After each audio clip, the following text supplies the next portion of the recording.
வணக்கம். திசைகளின் 10 மணி செய்திகள். இரவோடு இரவாக ஈரானில் அணுசக்தி தளங்கள் மீது அமெரிக்கா தாக்குதல். வன்முறையை உடனடியாக நிறுத்த வேண்டும். மலேசிய பிரதமர் அன்வார் இப்ராஹிம் வலியுறுத்து. இரவோடு இரவாக ஈரானில் 3 அணுசக்தி தளங்கள் மீது அமெரிக்கா தாக்குதல் நடத்தியதைத் தொடர்ந்து ஈரான் இஸ்ரேல் இடையே அதிகரித்து வரும் மோதல் குறித்து பிரதமர் அன்வார் இப்ராஹிம் கவலை தெரிவித்தார். இஸ்ரேல் பிற நாடுகளுக்கு எதிராக சினமூட்டும் நடவடிக்கைகளில் ஈடுபடாமல் இருக்க அழுத்தம் கொடுக்கப்பட வேண்டும் என்று அன்வார் வலியுறுத்தினார். காசாவில் பெண்களும் குழந்தைகளும் கொல்லப்படுவதுடன் இஸ்ரேல் இப்போது ஈரானை தாக்குவது நிலைமையை மேலும் மோசமாக்குகிறது என்றார். ஹோர்மூஸ் நீரிணை மூடப்பட்டால் உலக பொருளாதாரத்தில் ஏற்படும் பெரும் பாதிப்பு குறித்தும் பிரதமர் அன்வார் எச்சரித்தார். மனித உயிர்களும் நீதியும் மிக முக்கியம். வன்முறையை உடனடியாக நிறுத்துங்கள் என்று கூறி ஈரானின் பதிலடியை தடுக்க முயற்சிக்கும் அதேவேளையில் இஸ்ரேலின் நடவடிக்கைகளுக்கு ஏன் அனுமதிக்கப்படுகிறது என்று கேள்வி எழுப்பினார். மாமன்னரின் கூடுதல் உத்தரவு இருப்பதை உறுதிப்படுத்தும் நீதித்துறை மறு ஆய்வில் முன்னாள் பிரதமர் நஜீப் ரசாக் தோல்வி அடைந்தால் கூட சிறையிலிருந்து விடுதலையாவதற்கு இன்னும் வாய்ப்புள்ளது. செப்டம்பர் அல்லது அக்டோபரில் நஜீப் பரோலுக்கு விண்ணப்பிக்கலாம் என்று அவரது வழக்கறிஞர் ஷஃபி அப்துல்லா தெரிவித்தார். 6 வருட சிறை தண்டனை குறைக்கப்பட்டால் 2 வருடங்கள் தானாகவே ஆட்டோமேட்டிக் ரிமிஷன் பெற்றுவிடுவார். அவர் ஏற்கனவே 3 வருடங்கள் சிறையில் இருந்துள்ளார். எனவே இன்னும் 1 வருடமே உள்ளது. அவர் பரோலுக்கு விண்ணப்பிக்க முடியும் என்று ஷஃபி கூறினார். நஜீப் சிறையில் முனைவர் பட்டப்படிப்பை தொடர்வதாகவும் அவரது நடத்தை ஒரு நல்ல கைதிக்கு உதாரணமாக இருப்பதாகவும் ஷஃபி மேலும் குறிப்பிட்டார். தகவல் அமைச்சின் கீழ் செயல்படும் சமூக தொடர்பு துறையான ஜேகாம் ஏற்பாடு செய்யும் நண்பா திட்டம் இந்திய சமூகத்திற்கும் அரசாங்கத்திற்கும் இடையிலான உறவை பலப்படுத்தும் நோக்கத்துடன் தொடங்கப்பட்டுள்ளது. நாடி அஸ்பிராசி நேஷனல் அனமுடா, இதன் சுருக்கமே நண்பா என்ற தமிழ்ச்சொல் இயம்புகிறது. அரசாங்க கொள்கைகள் குறித்த விழிப்புணர்வை ஏற்படுத்துவது இதன் முக்கிய நோக்கமாகும். இந்த நிகழ்ச்சி எதிர்வரும் ஜூன் 28ஆம் நாள் காலை 8 மணி முதல் மாலை 4 மணி வரை லம்பபந்தாய் IWK எக்கோபாக் முர்பாவ் மண்டபத்தில் நடைபெறும்.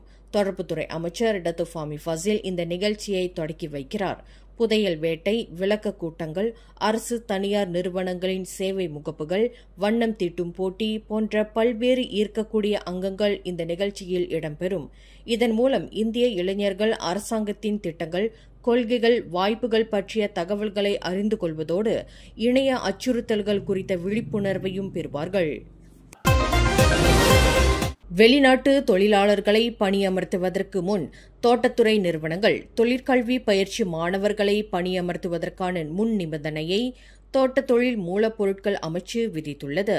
டிபெட் மாணவர்களை பணியமர்த்தியதற்கான ஆதாரத்தை அமைச்சிடம் சமர்ப்பித்த பின்னரே வெளிநாட்டு தொழிலாளர்களை பணியமர்த்துவதற்கான விண்ணப்பங்கள் பரிசீலிக்கப்படும் என்று அமைச்சர் ஜொஹாரி அப்துல்கானி தெரிவித்தார்.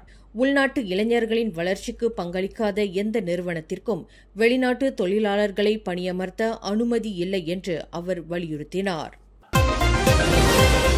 மலேசியாவுக்கும் அமெரிக்காவுக்கும் இடையிலான வரி விதிப்பு கட்டணங்கள் தொடர்பான பேச்சுவார்த்தைகள் சரியான பாதையில் சென்று நல்ல முன்னேற்றத்தை கண்டுள்ளன என்று முதலீடு, வர்த்தகம், தொழில்துறை அமைச்சு மிட்டி தெரிவித்துள்ளது. 90 நாள் காலக்கெடுவிற்குள் பேச்சுவார்த்தைகளை இறுதி செய்ய இரு தரப்பும் விரும்புவதாக மிட்டி தெளிவுபடுத்தியது. இந்த பேச்சுவார்த்தைகள் மலேசியாவின் விநியோக சங்கிலியை பாதுகாக்க உதவும் என்றும் மலேசிய வணிகங்களுக்கு, குறிப்பாக சிறு நடுத்தர நிறுவனங்களுக்கு பல நன்மைகளை அளிக்கும் என்றும் எதிர்பார்க்கப்படுகிறது. இதன் மூலம் மலேசியா அதன் சுற்று வட்டாரத்தில் ஒரு விருப்பமான முதலீட்டு தளமாக வலுப்பெறும் என நம்பிக்கை தெரிவித்துள்ளது. PKR கட்சியின் துணைத் தலைவர் நூருல் ஈசா அன்வாரும் நம்பிக்கை கூட்டணியின் பொதுச் செயலாளர் சைஃபுடின் நசுட்டியுன் இஸ்மாயிலும் அக்கட்சியின் இணைத் தேர்தல் இயக்குநர்களாக நியமிக்கப்பட்டது வரவிருக்கும் தேர்தல்களில் PKRக்கு நன்மையை கொடுக்கும் என்று PKR தகவல் பிரிவு தலைவர் ஃபாமி ஃபசில் தெரிவித்தார். இருவரும் ஏற்கனவே இந்த பொறுப்பை வகித்தவர்கள் என்றும் கட்சி வியூகங்களை வகுப்பதில் அனுபவமும் திறமையும் கொண்டவர்கள் என்றும் அவர் கூறினார். இந்த கூட்டு நியமனம் PKR, நம்பிக்கை கூட்டணி, ஒற்றுமை அரசாங்கம் ஆகியவற்றுக்கு சாதகமான தாக்கத்தை ஏற்படுத்தும் என்று ஃபாமி நம்புகிறார். நேற்று காம்பஸ் பாரோயில் நடைபெற்ற உலக இரத்த தான விழாவில் நெகிரி செம்பிலான் மாநில ஆட்சிக்குழு உறுப்பினரும் ரெப்பா சட்டமன்ற உறுப்பினருமான வீரப்பன் சுப்பிரமணியம் கலந்து கொண்டு அதனை தொடக்கி வைத்தார். இரத்த தானம் செய்தவர்களுக்கும் இரத்த தான முகாம்களை ஏற்பாடு செய்தவர்களுக்கும் அவர் நன்றி தெரிவித்தார். இந்த ஆண்டின் உலக இரத்த தான தினத்தின் மைய கருத்து give blood, give hope, together we save life என்பதாகும். இரத்த வங்கியின் போதுமான தரமான இரத்தம் இருப்பதை உறுதி செய்ய அரசு, தனியார் நிறுவனங்கள், தன்னார்வ தொண்டு நிறுவனங்கள், பொதுமக்கள் ஆகியோரிடையே ஒத்துழைப்பை பலப்படுத்த வீரப்பன் அழைப்பு விடுத்தார். அண்மையில் பினாங்கு புக்கெட் மிர்தாஜாம் சமிட் தங்கும் விடுதியில் ஏற்பட்ட கலவரத்தை மனிதவள அமைச்சு தீவிரமாக கருதுகிறது. அந்த தங்கும் விடுதி 2027 வரை தொழிலாளர் தங்குமிடமாக செயல்பட செல்லுபடியாகும் உரிமத்தை கொண்டிருந்தாலும் உள்ளூர்வாசிகளுக்கு இடையூறு ஏற்பட்டால் அதன் உரிமத்தை ரத்து செய்ய ஊராட்சி மன்றத்திற்கு அதிகாரம் உள்ளது என அமைச்சர் ஸ்டீவன் சிம் தெரிவித்தார். தொழிலாளர்களின் அடிப்படை தேவைகளை உறுதி செய்ய CLQ-க்கள் முக்கியம் என்றாலும் அமைதியையும் ஒழுங்கையும் பராமரிக்கும் பொறுப்பு அவற்றின் நிர்வாகத்திற்கு உண்டு. விதிமுறைகளை மீறினால் 50,000 ரிங்கிட் வரை அபராதம் விதிக்கப்படலாம். மேலும் அமைச்சு இந்த விவகாரத்தில் காவல்துறையுடன் இணைந்து முழு ஒத்துழைப்பையும் வழங்கும் என ஸ்டீவன் சிம் மேலும் கூறினார். பொதுப்பணித்துறை தற்போது கிழக்கு மேற்கு நெடுஞ்சாலை தொடர்பான முழு பராமரிப்பு நிலை மதிப்பீட்டு அறிக்கையை பெறும் பணியில் ஈடுபட்டுள்ளது. பழுது பார்க்கப்பட வேண்டிய பகுதிகள், பொருத்தமான பழுது பார்க்கும் முறைகள், தேவையான நிதி ஒதுக்கீடு பற்றிய தகவல்களை இந்த அறிக்கை வழங்கும் என்று பொதுப்பணித்துறை தலைமை இயக்குநர் டத்தோ ரஸ்லான் இஸ்மாயில் தெரிவித்தார். முழு ஒட்டுமொத்த கிழக்கு மேற்கு நெடுஞ்சாலையையும் ஒரே நேரத்தில் பழுது பார்ப்பது சாத்தியமில்லை. ஏனெனில் இதற்காக ஓராண்டுக்கு 4 பில்லியன் ரிங்கெட் செலவாகும். எனவே தற்போதுள்ள 55 மில்லியன் ரிங்கெட் நிதியுடன் திட்டத்தை தொடங்கி பின்னர் அறிக்கையின் அடிப்படையில் கூடுதல் நிதியை பெறுவார்கள் என ரொஸ்லான் இஸ்மாயில் குறிப்பிட்டார்.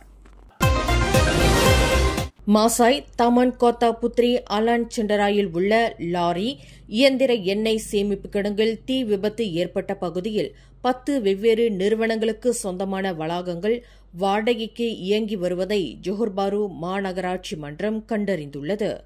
64,664 சதுர மீட்டர் பரப்பளவு கொண்ட இந்த இடத்தில் வாகனங்கள் சுத்தம் செய்யும் இடங்கள், லாரி நிறுத்தும் இடங்கள், பட்டறைகள், பயன்படுத்தப்பட்ட பொருட்கள் சேமிப்பு நிலையங்கள் போன்ற பல வகையான வளாகங்கள் செயல்பட்டாலும் ஒரே ஒரு வளாகத்திற்கு மட்டுமே முறையான உரிமம் உள்ளது என MBJB-யின் டத்தோ பண்டார் முகமது ஹஃபீஸ் அஹ்மத் தெரிவித்தார். MBJB-யும் மலேசிய செம்பனை வாரியமும் வழங்கிய முறையான உரிமத்துடன் ஒரு செம்பனை சேமிப்பு வளாகம் மட்டுமே செயல்பட்டது. MBJB, SW Corp உட்பட பிற நிறுவனங்களுக்கு இது குறித்து தெரிவித்து உரிய நடவடிக்கை எடுக்கும் என முகமது ஹஃபீஸ் குறிப்பிட்டார். மலாக்கா ஜாலான் பர்சிசிரான் பந்தாய் கிளேபாங் சாலையில் இன்று காலை 6:45 மணியளவில் ஒரு புரோட்டோன் வீரா கார் கட்டுப்பாட்டை இழந்து சாலை தடுப்பில் இருந்த மரத்தின் மீது மோதியது.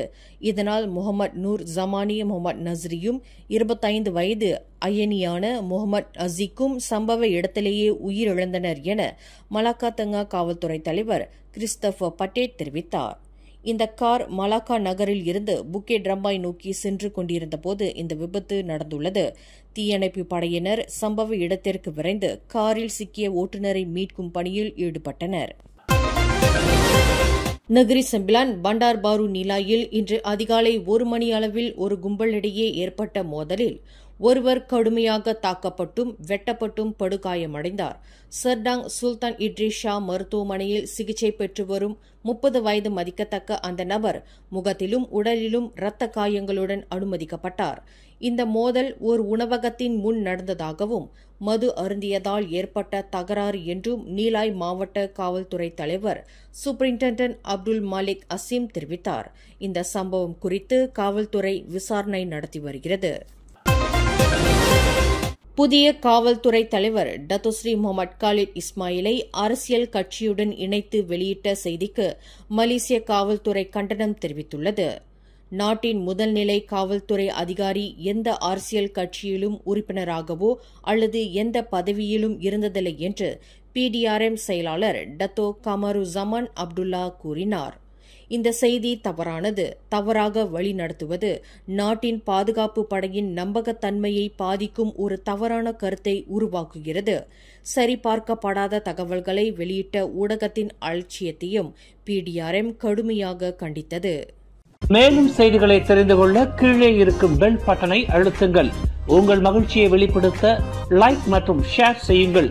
தொடர்ந்து திசைகளோடு இணைந்திருக்க சப்ஸ்கிரைப் செய்யுங்கள்.